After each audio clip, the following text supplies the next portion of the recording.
Appreciate everybody coming out. Obviously just kind of wrap up last week. I was really proud of our football team for how they responded in the game there Saturday night. I thought we had a really good week of preparation. I thought the message to our players was all week is make sure we prepare at an elite level and then apply it on game day. And that was something that I thought they did a really nice job of in every phase. Going back and watching the game, I thought it was a game that we were dominant in. Starting up front on the offensive, defensive lines of scrimmage was something that was critical in that game. We were able to have great balance on offense, not only in the run game, but also giving Brady some great time to be able to throw the ball. I thought we were able to push the ball vertically down the field, which allowed for some big plays. Did a good job of kind of keeping them off balance in that regards. And then defensively, that was an offense that was coming in averaging 288 yards a game rushing, and we were able to hold them to I think under 150. I thought our defensive front did a really nice job containing the backs. The quarterback is a really good player. He got out on a couple big plays, but we were able to be very aggressive in our attack and approach.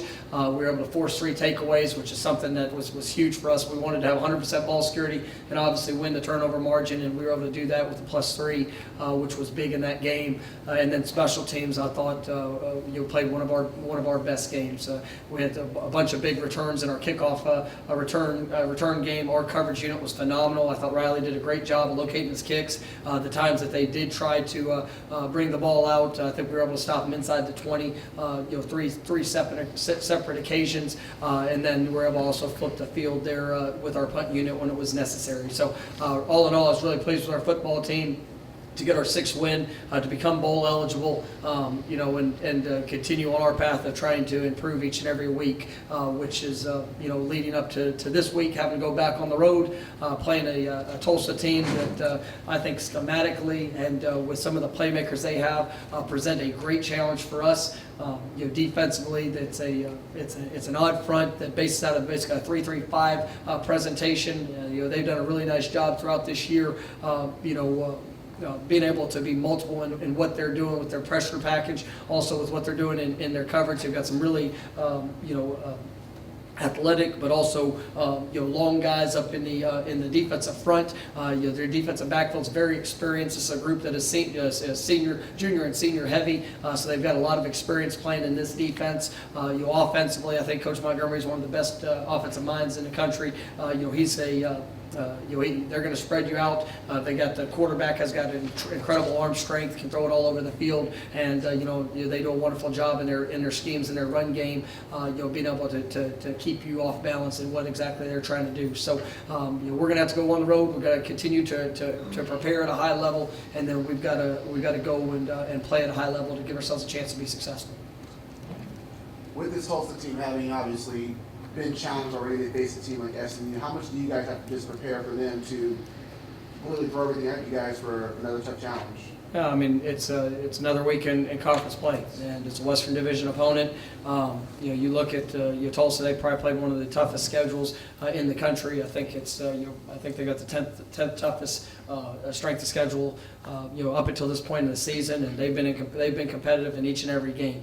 Most of the games going into the 4th quarter. You look at their SMU game going into 3 overtimes. They just had some critical mistakes down the stretch for that they would have won that game. You look at last week on the road at Cincinnati. A 4-quarter game that was back and forth. I mean, this is an impressive ball club that we're playing. Obviously having to go on the road, playing them, in Tulsa, always presents challenges, and so our guys are going to have to control what we can control and make sure that we're preparing and go out and play at a high level. Hey, with Game World, big numbers this weekend, it overshadowed some things they accomplished. 26 receptions by Coatsy, 1,000 yards career for Joey, and back-to-back 300 yards game for Brady. Talk about the consistency and longevity of all those players. I think going back and watching the game, everybody played their role and had a part in helping us be successful. You look at Monte, he had I think 2 or 3 third down receptions, in the game. One of them, the one on the sideline, was one of the best catches you'll ever see. It was an incredible play, extended the drive. Joey had multiple big plays in the game. A big third down conversion on the wheel route that he was able to get his foot in the ground, and I think that's one that took him over 1,000 yards. And I thought Brady played his best game as a Tiger. He was exceptional. You sit back and you watch the decisions that he made, the timing of which he threw, the way that he pushed the ball vertically down the field, some of the things he did in the run game that really go unrecognized by people that are not within the program. But he was phenomenal throughout that game. You played with a lot of confidence. Corrected some of the things that some of the mistakes we had made a week prior, but he's really coming along, and if we can continue to maintain that balance of being able to run the ball and obviously push the ball down the field in the passing game, that's gonna make us a tough offense to have to defend.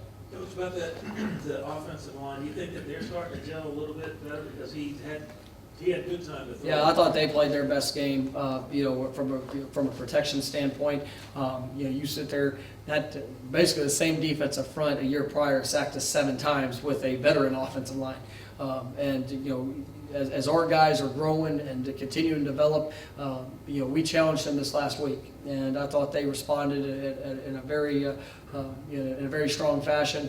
We were able to, not only schematically but also just fundamentally and trusting techniques, handle the defensive front. We kept them off balance. I thought, all in all, it takes everybody to make that happen. Our tight ends and running backs both did a nice job in protection as well. So, but to go through that game without giving up a sack, I think Brady actually only got touched 1 time in the game, which was something that is good to see. So those guys really gained some confidence through that experience, and I was pleased to see their growth. Where's Patrick at going into this game? He's this is going to be one that this week has got a real option. As we've gone through the last couple of weeks, we've watched and monitored his progress.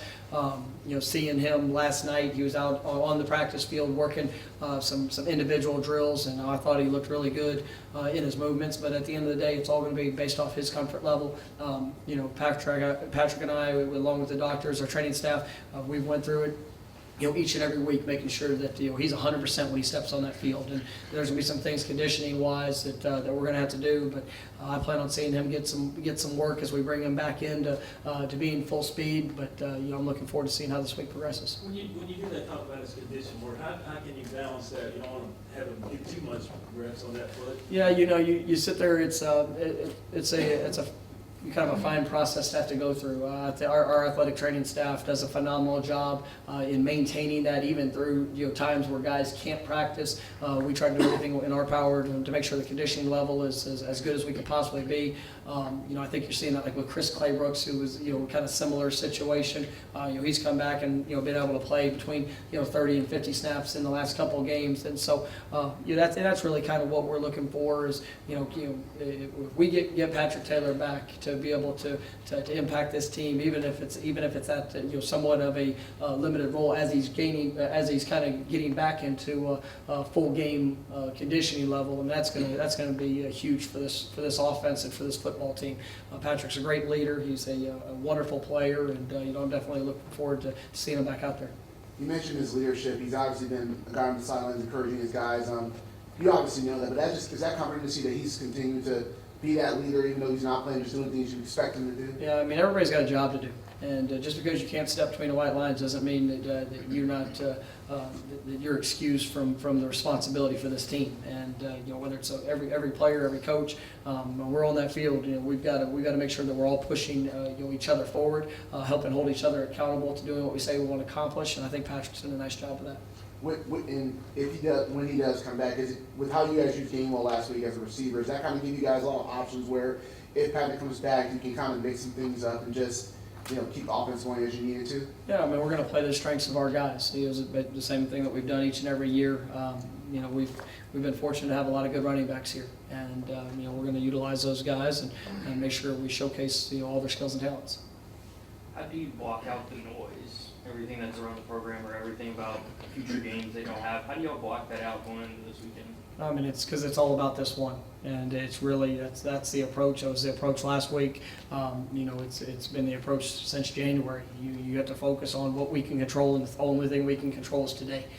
You know, if we come into today and you know, make sure we're maximizing the opportunity that we have in front of us, then we have a chance to be successful this Saturday. You know, I know you sit there and you get. You talked about more in the polls and more in this and what games on the horizon. The game on the horizon is Tulsa, and this is a football team that if we don't go play at an extremely high level, we will get beat, and that's the reality of it. This is a good football team that is very capable.